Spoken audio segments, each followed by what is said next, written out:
नमस्कार. संवादच्या आजच्या आपल्या कार्यक्रमामध्ये आपल्याला पाहुणे म्हणून लाभलेले आहेत शिवसेनेचे आमदार डॉक्टर दीपक सावंत. डॉक्टर दीपक सावंत हे आता जे कुपोषण आणि आदिवासी जे मुख्यतः आदिवासी बहुल जे प्रांत आहेत तिथे लहान मुलांचा मृत्यू बालमृत्यूचं प्रमाण जे वाढलेलं आहे त्यासंबंधी शिवसेनेने स्थापन केलेल्या अभ्यास गटाचे नेते आहेत. नमस्कार. नमस्कार. मला सांगा की या संपूर्ण रोज बातम्या येत आहेत, या संपूर्ण कालखंडामध्ये 1041 पासून वेगवेगळे आकडे सांगितले जातात. बालमृत्यूचे कुपोषणाचे आकडे वेगळे आहेत. नेमका संवेदनशील जो भाग आहे म्हणजे जिथे बालमृत्यू आणि कुपोषण हे दोन्ही होते असा भाग किती आहे महाराष्ट्रामध्ये? महाराष्ट्र साधारणपणे 8 जिल्ह्यामध्ये आपल्याला पाहायला मिळते. त्यामध्ये तालुके सांगायचे झाले तर मोखाडा, जव्हार, नंदुरबार मधील 3 तालुके म्हणजे अक्कलकुवा, धडगाव आणि अक्राणी, तसंच मेळघाट आणि नांदेडचा काही भाग आणि नाशिक जिल्ह्यात काही. असं म्हटलं जातं की आत्ताच बातमी आली की डहाणूमध्ये पण आहे, नंतर यवतमाळमध्ये पण आहे. तर असे ह्या आदिवासी 15 जिल्ह्यामध्ये त्याच्यातले 8 जिल्हे हे अतिसंवेदनशील आहेत. आणि जो काही शासनातर्फे जो आकडेवारी जी काही दिली जाते ती अतिशय अल्प स्वरूपाची दिली जाते, पण प्रत्यक्षात त्या आकडेवारीच्या काही पटीने जास्त हे कुपोषण आहे. आपल्याला जी आकडेवारी दिली जाते ती ग्रेड 3 आणि ग्रेड 4च्या मुलांचीच फक्त दिली जाते, पण त्या अगोदर ग्रेड 1 आणि ग्रेड 2 म्हणजे ते पार करत आलेले असतात. म्हणजे बेसिकली नॉर्मल गटातली जी मुलं आहेत ती वेगळी असतील आणि ग्रेड 1 ते ग्रेड 4 यांचं जे संख्या आहे ती फार कमी सांगितली जाते. दुसरा असा दावा केला जातो की कुपोषणाने जी काही मृत्यू होतात ते कुपोषणाने नाहीयेत, दुसऱ्या विविध आजारांनी होतात असं म्हटलं जाते. पण माझं म्हणणं असं आहे की बेसिकली कुपोषण असल्यामुळे त्या मुलांचं जन्मजात वजन जे असते आणि त्या ज्या प्रमाणात त्यांच्या वयाबरोबर त्यांचं वजन प्रत्येक महिन्याला किंवा प्रत्येक वर्षाला वाढायला पाहिजे तसं ते वजन वाढत नाही, म्हणून ती मुलं कुपोषित होतात. साहजिकच त्यांची रोगप्रतिकारक शक्ती अतिशय कमी असते, म्हणजे निग्लिजिबलच असते. त्यामुळे जरी 4 वर्षाचं मूल असेल तरी ते 1.5 वर्षासारखं किंवा 2 वर्षासारखं वाटते. आणि त्यामुळे त्यांना they are susceptible to the infection. त्यांना पटकन कुठल्याही प्रकारचे इन्फेक्शन होऊ शकते आणि त्यांची फुफ्फुसं कमजोर असतात, त्यांची नीट मेंदूची वाढ झालेली नसते, त्यामुळे त्यांच्या सर्व सिस्टीम्स असतात त्या वेल डेव्हलप नसतात. त्यामुळे त्यांना थोडंसं जरी डायरियाचं इन्फेक्शन झालं तरी पण त्यांच्यामध्ये डिहायड्रेशन पटकन होते आणि 3 ग्रेडची मुलं 4 ग्रेडमध्ये जातात किंवा 2 ग्रेडची मुलं 3 ग्रेडमध्ये जातात आणि हे विशेष सायकल आहे. पण मला सांगा की एक सगळ्यात महत्वाचा जो सामाजिक महत्वाचा मुद्दा आहे की आदिवासी बहुल भागातच हे असं का व्हावं? आदिवासी भागात का व्हावं? आपल्याला सांगितलं जाते की आदिवासी लोकांमध्ये फार अंधश्रद्धा आहे. पूर्वी देखील हा प्रश्न होता. 20 वर्षापूर्वीपासून आपण जर म्हटलं की कुपोषण आहे, पूर्वी जास्त मुलं होत नव्हती का? पूर्वी अंधश्रद्धा होत नव्हत्या का? त्या आदिवासींना आपण एक प्रकारे दाबून टाकतोय. पूर्वी आदिवासी वन्य प्राण्यांची शिकार करायचे, त्यांना त्यातून प्रोटीन्स मिळायचे, ते कच्चं खायचे, पक्क खायचे, त्यांच्या स्त्रिया देखील खायच्या, आदिवासी स्त्रिया देखील खायच्या, त्यांना ते प्रोटीन मिळायचं. जंगलामध्ये ओपनली तोडू शकायचे, नंतर लाकूड तोड व्हायची. अशा प्रकारचे अनेक व्यवसाय त्या आधारभूत ते स्वतःच करायचे. स्वतःची उपजीविका आणि स्वतःचं उदरनिर्वाह साधन ते स्वतः क्रिएट करायचे आणि त्यांना ते द्यायचे. पण आज काय झालंय? आज सगळ्या शासकीय कायद्यामुळे, केंद्र सरकारच्या कायद्यामुळे, राज्य शासनाच्या कायद्यामुळे या सर्वांवरती बंदी आली आणि ती बंदी आली असल्यामुळे यांची कुचंबणा होते. जर एखाद्या ठिकाणी लाकूड तोडल्यानंतर पोलिसांचा ससेमिरा मागे लागतो, त्यांना ते अटक करून घेऊन जातात. त्यामुळे हा आदिवासी माणूस करणार काय? ह्या चारी बाजूनी ज्यावेळी आपण आदिवासी त्यावेळी त्यांना कुपोषण होणारच आहे. त्यांचं जसं मानसिक कुपोषण झालंय तसं शारीरिक पण कुपोषण झालं. पण मग ही वेळ जी आहे सर्वसाधारणपणे कुपोषणाच्या ज्या बातम्या येतात तेव्हा हे पावसाळ्याच्या तोंडावर किंवा पावसाळा सुरू झाल्यावर या बातम्या यायला लागतात आणि मग त्याचे वृत्तपत्राचे रकाने भरायला लागतात. दरवर्षी आपण काय म्हणतो की पाऊस खूप पडला त्यामुळे दळणवळणाची साधनं तिथे पोहोचू शकते. खुलासे जे येतात ते या प्रकारचे असतात. दळणवळणाची साधनं, संपर्क तुटला, दळणवळणाची साधनं पोहोचत नाहीत, त्यामुळे कुपोषण होत आहे आणि बालमृत्यू होतात. यावर्षी तर पाऊसच नाही पडलेला बऱ्याच जिल्ह्यामध्ये यातल्या. तर मग नेमकं काय होतं की ह्याच काळामध्ये, ह्या कालावधीत ते कुपोषण व्हायला लागतं आणि बालमृत्यू? कसं होतं की मे महिना संपला का यांचे सर्व ऍक्टिव्हिटीज कमी होत जातात आणि जे काही इन्फेक्शन होते ते पहिला ड्रॉपलेट इन्फेक्शन ज्याला आपण म्हणतो, पावसाच्या पहिल्या थेंबाबरोबर जे इन्फेक्शन खाली येते, त्यामुळे एकतर पाणी तिथे नसते, पाण्याची समस्या गंभीर आहे. पाणी आटल्यामुळे हे गढूळ पाणी वापरतात आपण जर मोखाड्यामध्ये जर मी गावाचं नाव घेऊन सांगतो, बेहेटवाडी गावात गेलात, मी स्वतः गेलो होतो, तिथे जे पाणी गॅलनमध्ये पुरवलं जाते ते त्या पाण्याला जनावर देखील तोंड लावणार नाही, अशा प्रकारचं पाणी मी स्वतः ते हातात घेऊन बघितलंय.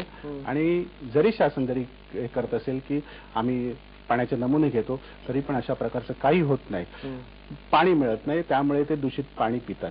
दूषित पाण्यामुळे ह्या मुलांच्या कडे हे दूषित पाणी जाते आणि जी जन्मजातच कुपोषित बालकं असतात त्यांचे व्हायला हे होते, सहज अगदी त्यांना इन्फेक्शन होऊ शकते आणि डायरिया सुरू होतो. डायरिया सुरू झालं की शरीरातलं पाणी संपते, पाणी संपल्यानंतर अनेक आजार होतात.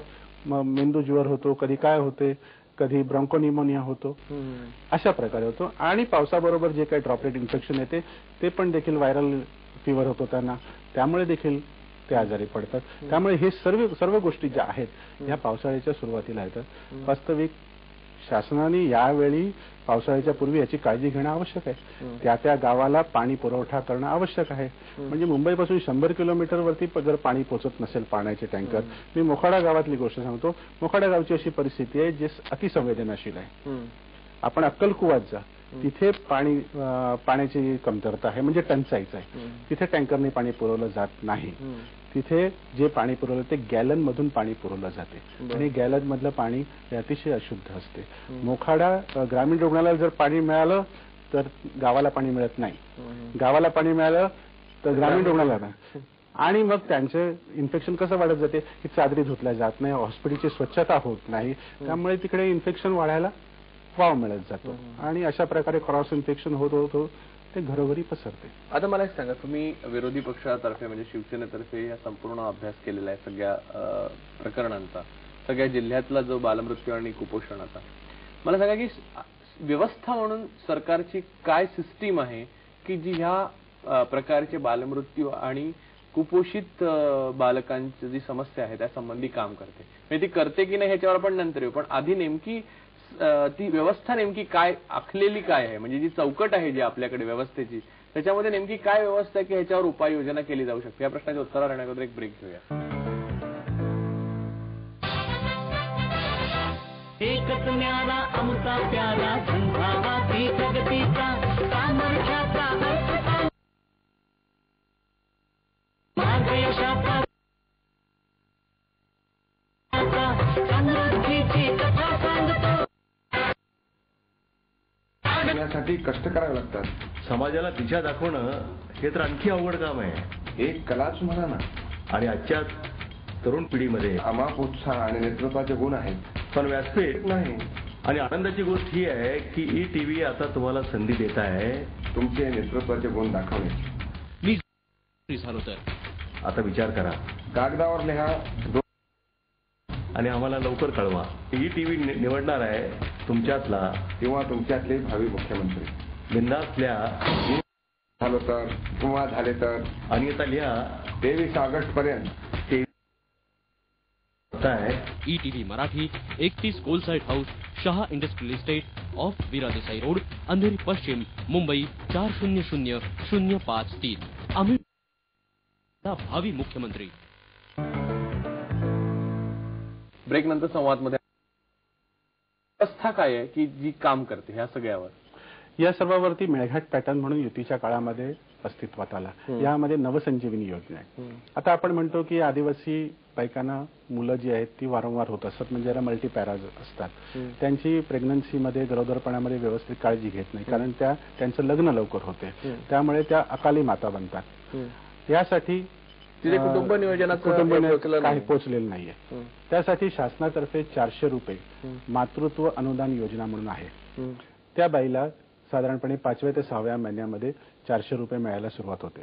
त्यानंतर त्याला ANC केअर म्हणजे अँटीनेटल केअर, गरोदरपणाची काळजी घेतली जाते. त्यासाठी तिला आयर्नची औषधं दिली जातात, प्रोटीन्स दिले जातात, टिटॅनसचं इंजेक्शन दिलं जाते.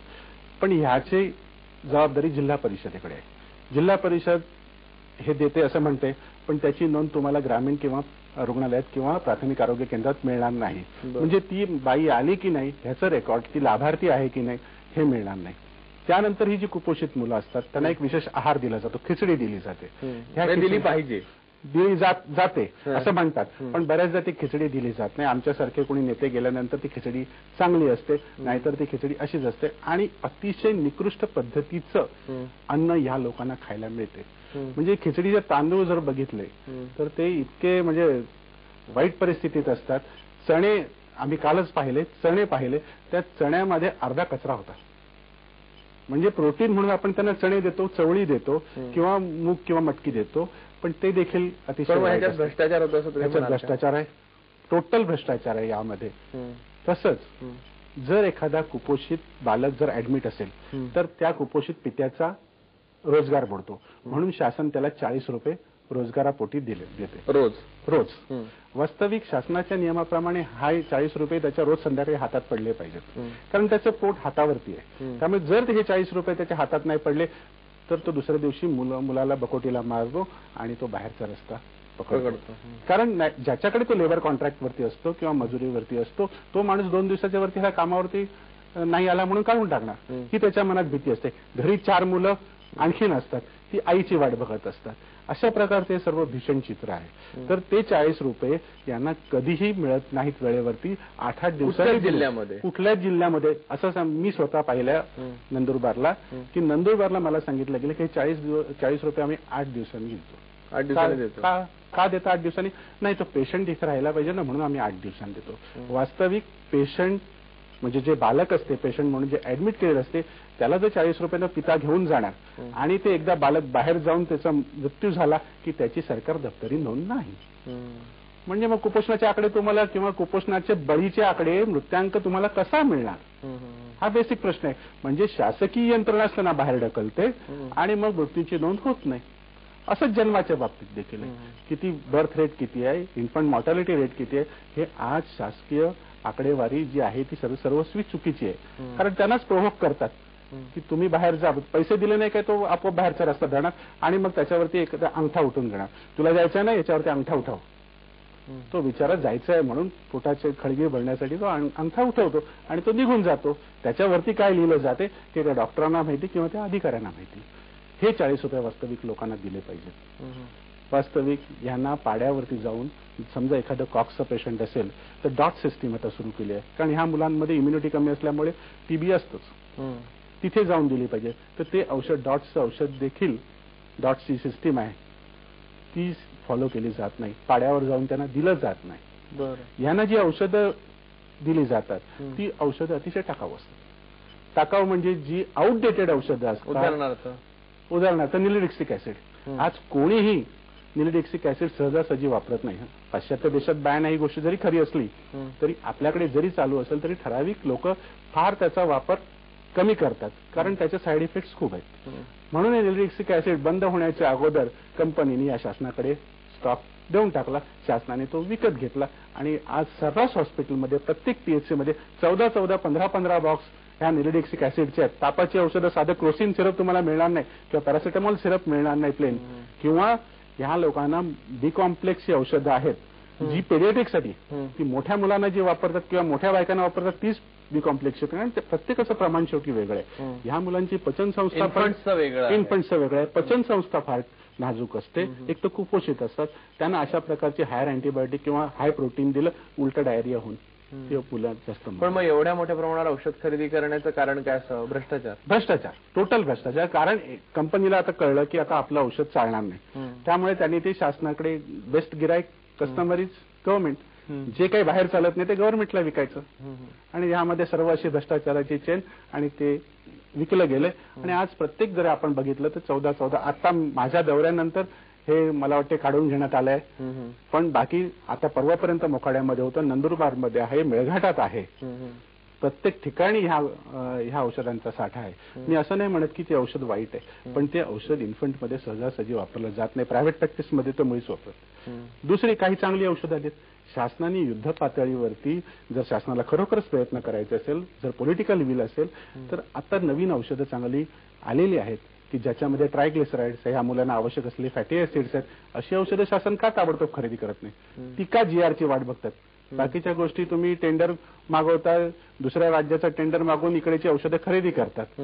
मग इथे का तुम्ही अशा प्रकारची युद्ध पातळीवरती जर तुम्हाला हे कुपोषणाचे बळी कमी करायचे औषधं परचेस करायची पॉवर त्या प्रत्येक ग्रामीण रुग्णालयाला दिले का नाही, हा सरळ प्रश्न आहे. पण मग आता मला सांगा की ह्या संपूर्ण व्यवस्थेमध्ये एक गोष्ट सर्वात महत्वाची मला विचारायची की बालमृत्यूचं जे प्रमाण आहे त्याचा आकडे जे शासनातर्फे आपल्यापर्यंत पोहोचतात त्याच्यावर नेहमी वाद होतात की हे कमी देत आहेत, हे मुद्दाम कमी. तर ती यंत्रणा काय आहे, कोण मोजतं हे आकडे? ते आकडे साधारणपणे जिल्हा परिषदेकडे आयसीडीसी म्हणून जी सिस्टीम आहे त्यांच्या मार्फत ते मोजले जातात. ग्रामीण रुग्णालय सांगतात ते आरोग्याला उत्तरदायी तेच आहे. ग्रामीण रुग्णालय सांगतात की आयसीडीसीचा असा रेकॉर्ड आहे, आमच्याकडे काही रेकॉर्ड नाहीये. आमच्याकडे फक्त ऍडमिट मुलांचा रेकॉर्ड आहे. आमच्याकडे आल्यानंतर ते मूल मृत झालं की नाही किंवा अगेन्स्ट मेडिकल ऍडवाइस डिस्चार्ज घेऊन गेलं की नाही एवढाच फक्त आमच्याकडे रेकॉर्ड आहे. आमच्याकडे रेकॉर्ड बाकीचं काही नाही.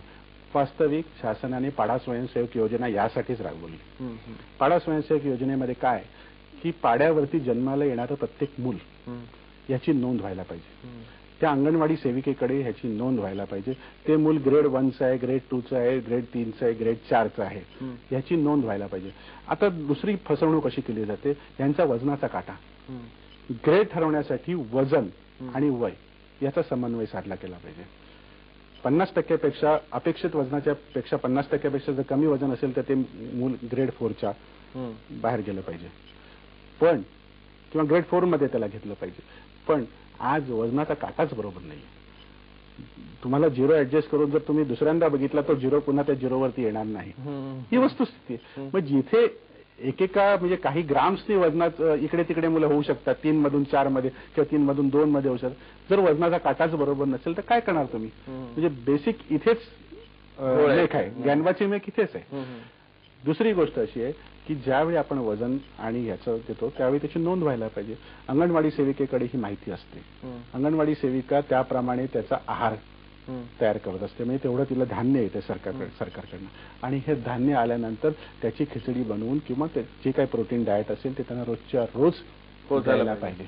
आणि ते व्यवस्थित शिजवून, अर्धवट शिजवलेलं नव्हे, तसं काही होत नाही. कारण अंगणवाडी सेविका खरं म्हणजे नॉर्म असा आहे की त्याच गावातली पाहिजे, आणि त्या गावातल्या अंगणवाडी सेविकेने ही सर्व गर्भार माता आणि मुलं यांच्यावरती लक्ष ठेवायला पाहिजे की त्या मुलांची तब्येत कशी आहे, त्या मुलांना काही आजार झाला की नाही ह्याची नोंद ठेवायला पाहिजे.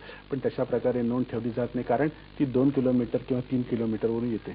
फार थोड्या खेड्यामध्ये अशी गोष्ट आहे किंवा पाड्यामध्ये की पाड्याचीच अंगणवाडी सेविका आहे किंवा पाड्याचाच पाडा स्वयंसेवक आहे. त्यासाठी शासनाने खरं म्हणजे आरोग्य रक्षक म्हणून एक पद तयार केलं होतं, पण ते अजूनही अस्तित्वात नाही. ते बेसिक सिस्टीमच चुकीची. पण मला सांगा की शासनाकडनं हे आकडे कमी देण्यामागे काय फायदा आहे? मला काही कळत नाही की काय फायदा आहे शासनाचा. शासनाने आता आदरणीय मुख्यमंत्र्यांनी देखील सांगितलं की 59 बालकांचा मृत्यू झालेला आहे. पण मला असं म्हणायचं आहे की जर तुम्ही म्हणताय की अंधश्रद्धा आहे तिथे, जर तुम्ही म्हणताय की तिकडे अर्ली मॅरेज, अर्ली प्रेग्नन्सी आणि अर्ली चाइल्ड अशा प्रकार आहे, तर त्यात तुमचा दोष नाहीये. लोकजागरण करणं आवश्यक आहे. लोकजागरण तुम्ही कसं करतात तर त्यांना त्या भाषेतलं शिक्षण. ते म्हणतात की हे लोक चिटुकाकडे जातात, मांत्रिकाकडे जातात, भुमक्याकडे जातात. पण त्याच्यासाठी शासनाची कुठे टास्क फोर्स आहे? शासनाने त्यांना परावृत्त केलं पाहिजे. कारण शासनाने जर दिलं त्यांना चांगल्या प्रकारची सोयी सवलती तर शासनाकडे हे लोक येतील, नाहीतर ते त्यांच्याकडे. जर हॉस्पिटलमध्ये जाऊन निदान तुम्ही एवढं तरी करा की हॉस्पिटलमध्ये गेलेलं मूल हे जिवंत चांगलं होऊन परत येईल, एवढी तरी तुम्ही जबाबदारी घ्या. सामाजिक जबाबदारी बाकीच्या सगळे फॅक्टर्स जरी आपण लक्षात घेतले तरी हॉस्पिटलमधलं मूल हे हॉस्पिटलमध्ये जगलं पाहिजे, तिथे त्याला सोयी सवलती मिळाल्या पाहिजे, तिथे त्याला ऑक्सिजन मिळाला पाहिजे आणि ते नीट होऊन परत आला पाहिजे. एवढी तरी तुम्ही जबाबदारी घ्या. ती घेतली जाते. त्या मुलाला उलट रोजगाराचे 40 रुपये न देऊ बाहेर घालवलं. नंदुरबारमध्ये 48,400 रुपये आले होते. नंदुरबार हॉस्पिटलची मी तुम्हाला गोष्ट. ही कथा जी आहे ना ती त्याच्यावर येण्या अगोदर एक छोटासा ब्रेक घेऊया. प्रेक्षको, ईटीव्ही या परीक्षा केंद्रात छगन भुजबळ आता आलेले आहेत आपलं मौनव्रत सोडून. खोट्या आरोपामुळे जर कोणी मारू पाहत असेल तर छगन भुजबळ गप्प बसणार नाही. आणि तेही परीक्षेला बसलेत. की असे सगळे कॅमेरे समोर लावा आणि मग मला तुम्ही प्रश्न विचारा. जे प्रश्न विचारायचे ते विचारा, मी उत्तर द्यायला तयार आहे. मी जर काही चूक केली असेल तर लोकच मला ते फासावर चढवतील. आपण ठरवणार आहात ते पास की नापास. ह्या आणि पुढच्या शुक्रवारी रात्री 10 वाजता प्रगती पुस्तक मंत्र्यांचं बघायला विसरू नका तुमच्या ETV मराठीवर. या कार्यक्रमाचे आदर आपोआपच मिळतो. ब्रेक नंतर संवादमध्ये आपलं स्वागत. नंदुरबारमध्ये 48,400 रुपये आले होते आणि काही दिवसांमध्ये त्यांनी फक्त 3,600 रुपये खर्च केले. आपण पेपरमध्ये वाचलं असेल की नंदुरबारमध्ये सगळ्यात जास्त कुपोषणाचं प्रमाण आहे, जास्तीत जास्त मुलं ऍडमिट आहेत. मग हे पैसे का त्यांना मिळत नाही? का मिळत नाही? तर 40 रुपये दिवसात देत नाही. त्यांनी काय मला सांगितलं, आम्ही ज्या दिवशी गेलो त्या दिवशी सेकंड सॅटर्डे होता. म्हणजे साहेब आज क्लार्क रजेवरती आहे, सेकंड सॅटर्डे तो लॉक मारून गेला, आमच्याकडे रजिस्टर नाहीये. जर क्लार्क सेकंड सॅटर्डेला त्या मुलाला पैसे मिळणार नसतील तर दुसऱ्या दिवशी रविवारी मिळणार, सोमवारी संध्याकाळी पैसे मिळणार. आणि जर सोमवारी संध्याकाळी पैसे मिळणार तर शनिवार, रविवार आणि सोमवार ज्यावेळी 6 वाजता पैसे मिळतील, संध्याकाळी डिस्बर्समेंट होते असं त्यांनी मला सांगितलं. तर संध्याकाळी 4 नंतर तो कधी त्या पाड्यावरती जाणार आणि बाकीच्या आपल्या मुलांना खाऊ घालणार, जेवू घालणार. मग तो मुलाला उचलणार आणि दुसऱ्या दिवशी सरळ निघून जाणार आणि परत सांगणार की तू सांग मला पैसे मिळाले म्हणून, अशी परत दमदाटी घेणार. आणि आदिवासी लोक फार सेन्सिटिव्ह असतात. वास्तविक माझं त्यामुळेच आदिवासी जिल्ह्यांमध्ये गडचिरोलीसारख्या सामाजिक अशांतता निर्माण होऊन जी बंडखोरीची प्रवृत्ती उभी राहिली, नक्सल आंदोलन उभं राहिलं, त्याचे हे स्वाभाविक परिणाम आहेत. दुसरं असं आहे की ह्या लोकांना जर तुम्ही जे शिक्षण देता तो शिक्षणाचा एक मूळ मुद्दा आहे. आपण म्हणतो की लोकजागरण करायला पाहिजे. आदिवासींच्या 74 बोली आहेत. आता त्यांना निसर्गाशी नातं आहे, त्यांचं वन्य प्राण्यांशी नातं आहे. त्यांना 2x2 4 हे जर तुम्ही पहिल्या दिवशी शिकवायला गेलेत किंवा 2+2 4 हे पहिल्या दिवशी शिकवायला गेले तर त्यांच्या पचनी पडणार नाही. त्यांना तुम्ही अभ्यासक्रम देताना हा अभ्यासक्रम बदली करणं आवश्यक आहे. त्याच्यात मुख्य बदल करणं आवश्यक. त्यांना त्यांच्या भाषेत बोलणारा शिक्षक पाहिजे, त्यांना त्यांच्या भाषेत समजावणारा शिक्षक पाहिजे. त्यांना त्यांच्या योजना काय आहेत हे आजपर्यंत कोणी कधी संचार समाविष्ट केलं नाही. एखादा मुलगा जरी शिकला तरी त्याला योजनाच माहिती नसतात, कारण शासनाला ह्या योजना दळवून ठेवण्यापासून फार स्वारस्य आहे. तर माझं असं म्हणणं आहे की त्यांचा बेसिक प्राथमिक शिक्षण हे निसर्गाशी एकरूप होणारं पाहिजे. तशा प्रकारचा अभ्यासक्रम आपल्याला तयार केला पाहिजे. मग त्यांना तुम्ही पुढचं शिक्षण द्या, इंग्रजी शिकवा, हिंदी शिकवा, इतिहास शिकवा, भूगोल शिकवा. पण जर त्यांना पर्यावरण काय किंवा जर तुम्ही 4थीत जर त्यांना शिकवत असाल ते चुकीचं आहे. त्यांना स्वच्छता कशी नीट राखावी हे शिकवणं आवश्यक आहे.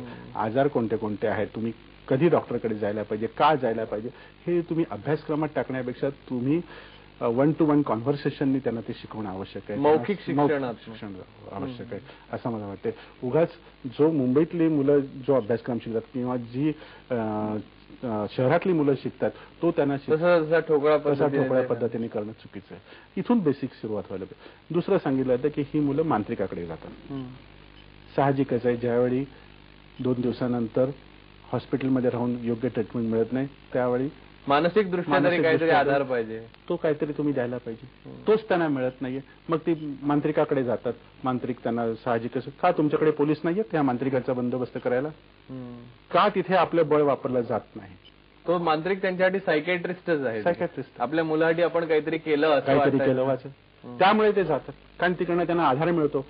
हॉस्पिटलमध्ये गेले तर मानसिक आधाराची गरज असते ना, तो आधार त्यांना नाही ANM देऊ शकत, नाही अंगणवाडी सेविका देऊ शकत, नाही पाडा स्वयंसेवक देऊ शकत. त्यामुळे त्यांचा मानसिक जो आधार आहे तो त्यांना तो मांत्रिक देतो, म्हणून त्याच्याकडे ते आकृष्ट होतात. निदान त्यांना तो त्यांच्या भाषेत बोलतो, त्यांना 2 गोष्टी सांगतो, त्यामुळे ते जातात. पण मांत्रिकाचं जर उच्चाटन करायचं असेल आणि उच्चाटन करणं आवश्यक आहे तर शासकीय पातळीवरती प्रयत्न होणं आवश्यक आहे. त्यांना लोकजागरणामध्ये त्यांना मांत्रिक कसा वाईट हे त्यांच्या भाषेत समजावून सांगणं आवश्यक आहे. उपाययोजनांमध्ये काही केलं का तुम्ही? मी एक डॉक्टर म्हणून सांगतो, कारण डॉक्टरांना जे 15% या भागामध्ये काम करण्यासाठी विशेष अनुदान दिलं जाते तेच दिलं जात नाही. हा बेसिक मुद्दा आहे. कारण काय करतात, अतिसंवेदनशील विभागात ते वास्तविक दिलं जाते. तिथे काय नॅक्सलिस्ट, जर GR आपण पाहिला तर नक्षलवादी आदिवासी ते फक्त नक्षलवादी भागातच देतात, बाकीच्या आदिवासी भागामध्ये देत नाही 15% अनुदान. वास्तविक 1 वर्ष डॉक्टरांनी काम केल्यानंतर त्यांची बदली आपोआप दुसऱ्या भागामध्ये व्हायला पाहिजे, त्याला कोणाची शिफारसीची गरज नाही, पैसे देण्याची देखील गरज नाही, भ्रष्टाचाराची गरज नाही, पण तशी होत नाही. एक एक डॉक्टर 4-4 वर्ष दिले. शेवटी डॉक्टरला पण फॅमिली लाईफ आहे, त्याचं मोरल का नाही डाऊन होणार? त्यामुळे डॉक्टरांच्या बाबतीत पण त्या दृष्टिकोनात आपण विचार केला. हा सगळ्या व्यवस्थेने घेरलेला प्रश्न आहे, सर्व व्यवस्थेने घेरलेला प्रश्न आहे. आपण डॉक्टरांना नुसतं दोष देऊन पण चालणार नाही, पण डॉक्टर जर तिथे जर पाहिजे, कारण मुलं गेली की लगेच डॉक्टरांवर कडक कारवाई ह्या डॉक्टरांवरती कारवाई करून पण सुटणार नाही. बालरोग तज्ञच नाही तर तो एमबीबीएस डॉक्टर किती हँडल करू शकेल, त्याची क्षमता किती आहे, किंवा एखादा सर्जन किती हँडल करू शकेल, निदान आठवड्यातून एकदा तरी येणं आवश्यक आहे. म्हणून बालरोग तज्ञ हा मूळ मुद्दा आहे या सर्व ह्याचा.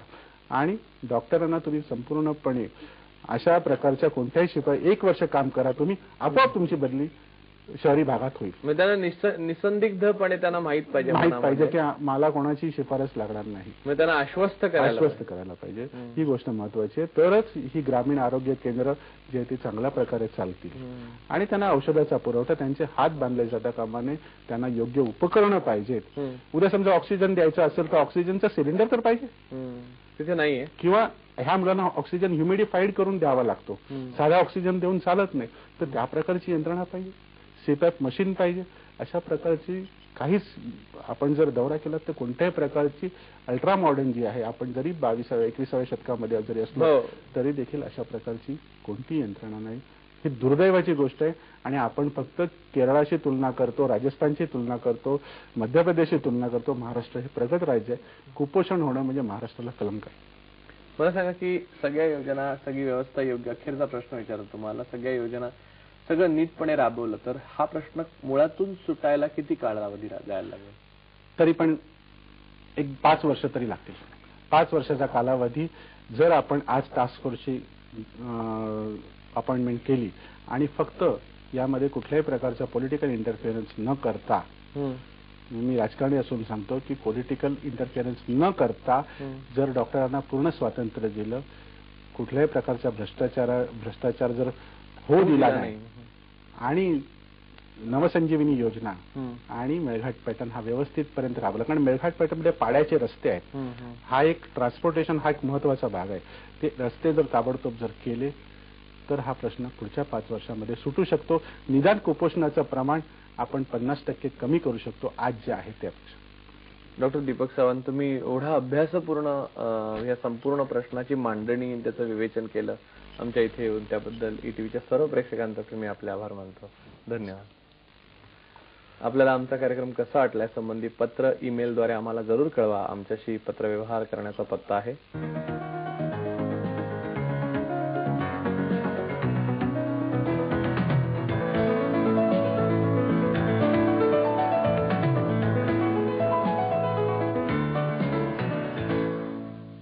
आजचं संवादचं पत्र सहकार नगर पुण्याहून पाठवलंय माधुरी जोशी यांनी. संवाद रोजचा आवडीचा कार्यक्रम, चुकू नये असं वाटणारा, जवळजवळ सर्व संवाद ऐकून मनात आलं असं म्हणून त्यांनी आम्हाला एक मोठी कविता लिहिली आहे. संवादला शुभेच्छा दिल्यात. हे पत्र आपण पाठवलं त्याबद्दल आम्ही आपले आभारी आहोत.